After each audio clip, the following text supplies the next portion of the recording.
Bang. Ya, kenapa ya bang? Lagi dengerin lagu apa tuh, Bang?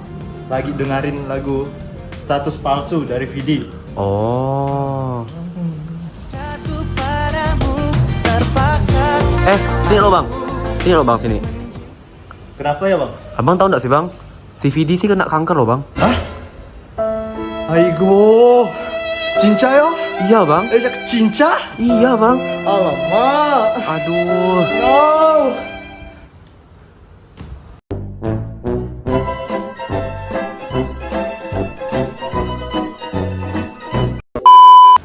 Bang. Oi. Kenapa boy?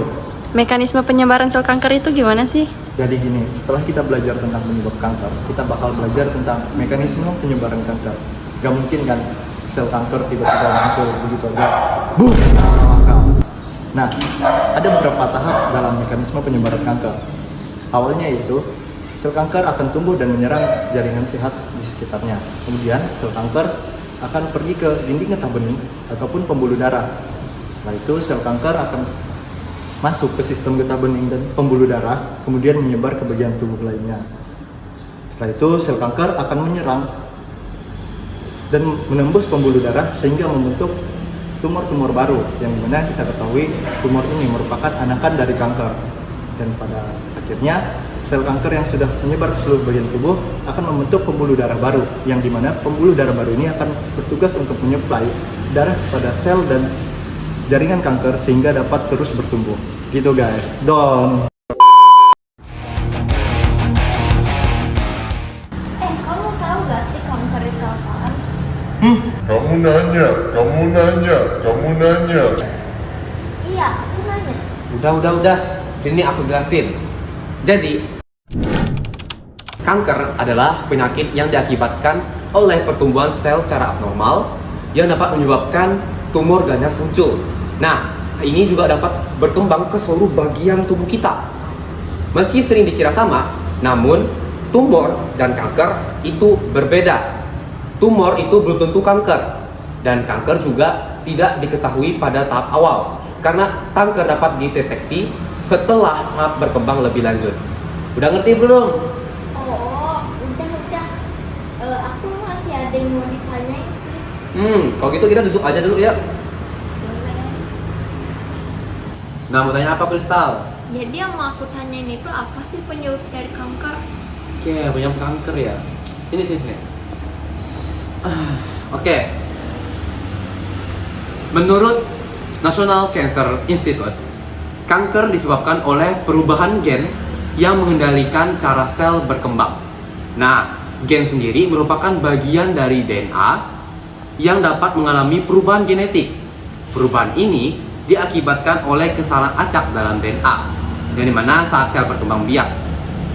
Nah, DNA itu diubah oleh karsinogen, seperti bahan kimia, radiasi gelombang elektromagnetik, atau disebut juga radiasi pion, nah, ataupun virus HPV.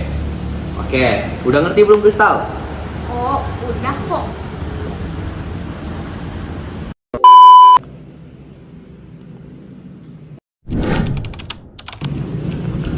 Dek, kamu kenapa?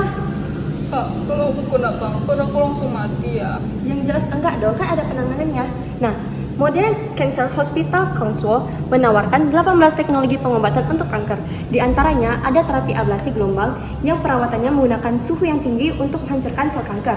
Nah, terapi ini juga disebut sebagai ablasi termal yang menggunakan gelombang radiasi dengan frekuensi 900 sampai 2450 MHz.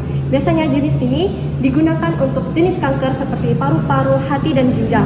Nah, ada penanganan kedua loh. Kristal?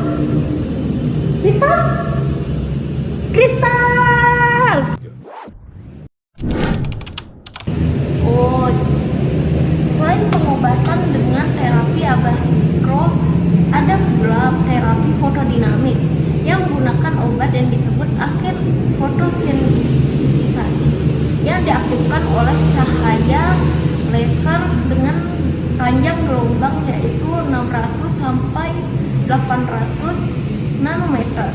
Ketika sel yang telah menyerap fotosensitisasi terkena panjang gelombang tertentu, kemudian akan menghasilkan radikal oksigen yang akan membunuh sel. Terapi ini biasanya digunakan untuk mengobati kanker kulit dan kanker esofagus.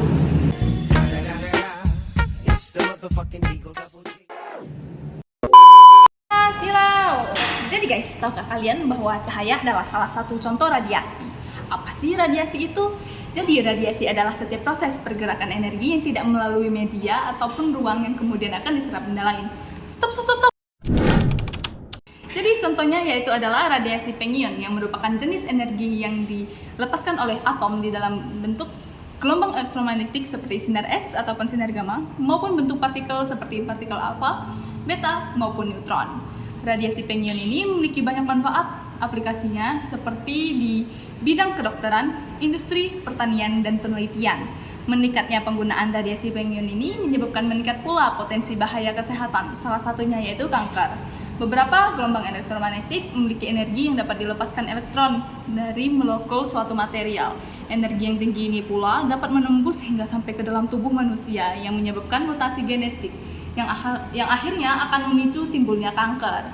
Namun selain itu, radiasi pengion ini dimanfaatkan pula dalam penanganannya untuk kanker. Contohnya pada terapi fotodinamik yang menggunakan gelombang cahaya tampak yaitu red light yang memiliki panjang gelombang 630 hingga 830 nanometer. Yang ketika sel telah menerima fotosensitisasi dan terkena panjang gelombang ini akan menghasilkan radikal oksigen yang akan membunuh sel kanker tersebut.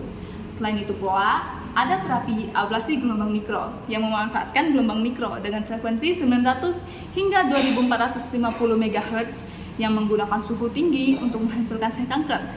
Jadi, udah tahu kan kalian dampak dan manfaat dari radiasi pengion, khususnya gelombang elektromagnetik dalam penyakit kanker. Sekian video singkat dari Kelompok Kanker. Kami sebagai murid berterima kasih terutama kepada penitin sekalian. Bapak, Ibu, Tua, Mida Sisit Bayat, Zigat, Dikadil, Monakotil.